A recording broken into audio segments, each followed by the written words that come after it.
இது வந்துட்டீங்களா? வச்சுருக்கேன் 4 எடுத்துகிட்டு. சரி சரி. வரும்போது மறந்துடுறேன். அதுதான் காலைல ஒரு 6 மணிக்கு ஃபோன் அடிக்கணும். வந்துடுவீங்களா 6 மணிக்கு? வரது கஷ்டமாக இருக்குது. இங்கே வந்துடுவியான்னு கேட்குறாரு. நான் 5 மணில வந்துடுவோம். எனக்கு ஒரு ஃபோன் அடிக்கும் வந்தோடனே. சரிங்க. நாளைக்கு காலையில் மறந்துடாது. சரி.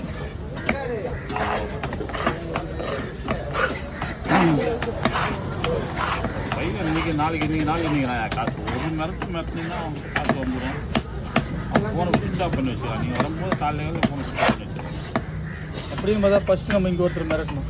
இல்லைண்ணா அவன் காசு சொன்னார்னு வச்சுக்கேன், காசை கொடுக்கல உனக்கு உள்ளே போட்டு போகணும் 6 மாதம் வெளியே வர மாட்டாங்க. எங்கே இருக்கான்னு பாருங்கள். ஜீப் எடுத்து ஒரு நாளைக்கு ஜீப்பில் ஏறி உட்கார வச்சேன். இங்கே தான் இருக்கான். ஆமாம் சார், இங்கே ஒரு ஆளை ஏற்றணும் சார் ஜீப்பில். அடங்க மாட்டேறப்ப. ஆனால் நீங்கள் மிரட்டிட்டீங்கன்னா அதோட அவன் 2வது பணம் வந்துடும் சார். தண்ணி தான் அடிக்கிறது. இன்னதான் ஏற்ற போகிறேன் ஜீப் இருக்கும். நிறைய தண்ணி தான் அடிக்கிறது சார். உங்கள் வாழ்க்கை வரலாறு அவரு கூட தெரிஞ்சுக்குது. நீங்கள் பார்த்தா தெரியுது. நான் என்ன சொன்னேன்னா நான் சொல்கிறாரு.